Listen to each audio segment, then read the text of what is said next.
Olá, queridos estudantes da EJA, tudo bem com vocês? Aqui quem fala é a professora Luara e nós vamos para mais uma aula de matemática. Pessoal, hoje então a gente continua o nosso trabalho com as funções exponenciais.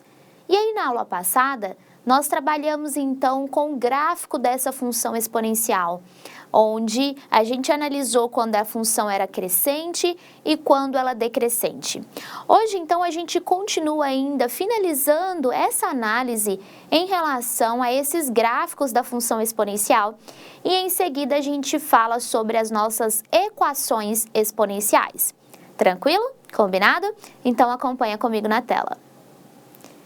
Começando então com a finalização da nossa análise em relação ao gráfico dessa função, vocês vão ver que na aula passada eu passei para vocês dois tipos de gráfico.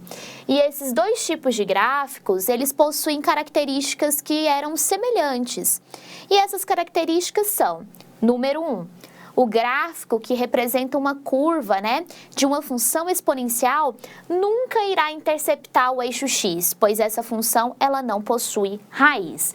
Então, como vocês viram na aula passada, tanto a função crescente quanto a função decrescente, as duas curvas, elas não tocavam o nosso eixo x em nenhum momento, certo? Então, essa é uma característica que tinha em comum, tanto ao gráfico da função crescente quanto o gráfico da função decrescente. Tranquilo até aí? Temos mais uma semelhança, que é a semelhança de número 2. Então, acompanha comigo. O gráfico, que é uma curva, sempre irá cortar apenas o eixo y e sempre será no ponto 1, sendo que os valores de y sempre serão positivos. Então, o que ele está dizendo, Beleza, primeiro, nunca vão tocar o eixo x. Segundo, sempre vão tocar o eixo y e é sempre no mesmo ponto. Que ponto é esse? É quando x é igual a 0 e y é igual a 1. Ou seja, toca o nosso eixo y exatamente no número 1. Tranquilo até aí? Conseguiram entender?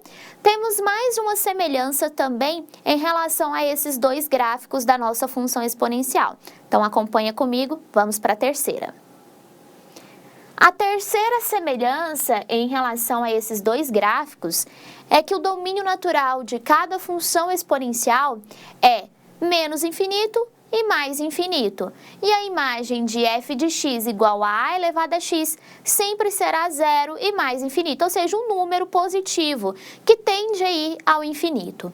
Admitindo, então, por suposição, que o gráfico de y igual a elevado a x seja uma curva que é sem quebras, sem lacunas ou sem buracos. Então, o que ele está dizendo? Que a gente pode afirmar isso em relação à função e à imagem dela quando a gente pensa numa curva que seja uma curva constante, ou seja, que tem todos os pontos alinhados entre si e ligados entre si, sem falhas, sem buracos. Aí a gente consegue afirmar, então, essa questão da imagem está tendendo aí ao mais infinito. Ok? Agora eu trouxe mais alguns exemplos só para mostrar para vocês que existem outras maneiras também que a gente pode representar esse gráfico da nossa função exponencial. Então acompanha comigo, vou colocar aí dois gráficos diferentes para vocês verem. Então, temos o primeiro gráfico onde vocês conseguem identificar três funções exponenciais nele, Onde temos aí a função exponencial y igual a 2 elevado a x menos 1, y igual a 2 elevado a x e y igual a 2 elevado a x mais 1. Todas elas são curvas, vocês vão perceber que todas elas vão tocar o meu eixo y em algum momento, tá? Porém, elas não tocam o eixo x. Aqui, da mesma forma, no segundo gráfico, vocês vão conseguir identificar mais uma função exponencial, que é a função y igual a menos 2 elevado a x, onde nesse caso a minha função exponencial ela está tocando o eixo y na parte negativa, mas ela não toca o eixo x em nenhum momento. Então aqui são outros casos de funções exponenciais. Aqueles outros que eu apresentei para vocês na aula passada, eles são os mais comuns. Esses aqui já são um pouco diferentes em relação às características que a gente viu nos anteriores. Tranquilo? Então, fechamos aí a nossa parte do gráfico da função afim. Agora, nós vamos trabalhar, então, com as nossas equações exponenciais. O que são essas equações? Quais são as suas características? Vou trazer também para vocês alguns exemplos para que a gente possa identificar essas equações exponenciais, ok? Então, acompanha comigo na tela. Então, temos aqui, pessoal, a definição. Equações exponenciais, elas são equações com incógnita no expoente. Ou seja, é uma definição bem simples, né? É muito parecido com o que a gente viu na função. Então, uma equação exponencial, ela vai ter a sua incógnita no expoente. Consequentemente, por ser uma equação, agora a gente vai ter também uma igualdade, onde eu tenho o primeiro, o segundo membro dessa equação e eu consigo relacionar, né, levando um termo para o primeiro membro, outro termo para o segundo membro, da forma que a gente aprendeu. Toda vez que passar um termo para o outro lado da nossa equação, a gente passa fazendo a operação inversa, ou seja, inverte o seu sinal. Tranquilo? Então, vou colocar aí alguns exemplos para vocês de equações exponenciais. Temos aí, então, a letra A, 2 elevado a x igual a 64. Temos a letra B, raiz de 3 elevado a x igual a raiz cúbica de 81. E temos a letra C, 4 elevado a x menos 2 elevado a x igual a 2. Continuando, então, pessoal, como é que nós vamos fazer para resolver essas equações? Para resolvermos essas equações, devemos reduzir ambos os membros em potências de mesma base, usando para isso as propriedades da potência. Então, pessoal, o que ele está dizendo? Para a gente poder resolver essas nossas equações exponenciais, a gente vai precisar utilizar as propriedades da potenciação. Por quê? Porque a gente vai ter que reduzir tanto o primeiro quanto o segundo membro daquela igualdade a uma potência de mesma base. Por exemplo, se no seu primeiro membro eu tenho uma potência de base 2, no segundo membro também terá que ter uma potência de base 2. Para isso, então, a gente vai utilizar as técnicas das propriedades da potência para que isso aconteça. Então, antes de eu mostrar para vocês como resolver essas equações exponenciais, a gente vai relembrar um pouco a respeito das propriedades da potenciação. Combinado? Então, acompanha comigo.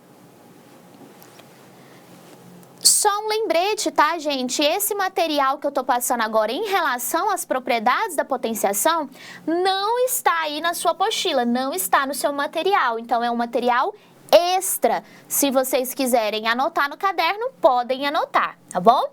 Então, a gente começa com a primeira propriedade da potenciação, que é a multiplicação de potências de mesma base. Na multiplicação, então, de potência de mesma base, nós conservamos a base e somamos os seus expoentes. De maneira geral, vocês vão ver escrito aí, a elevado a n vezes a elevado a m é igual a elevado a n mais n. Se a gente colocar números, por exemplo, 2 ao cubo vezes 2 à sexta, seria a mesma coisa que eu conservar a minha base, que é o 2, e somar os expoentes. Então, ficaria 3 mais 6. 3 mais 6 é 9, então ficaria 2 elevado a nona. Então, essa é a primeira propriedade que a gente com certeza vai utilizar, que é na multiplicação de potências de mesma base. Quando eu estou numa multiplicação de potências e as suas bases, que são os números de baixo, são iguais, basta eu conservar essa minha base e somar os expoentes. Tranquilo? Relembrou?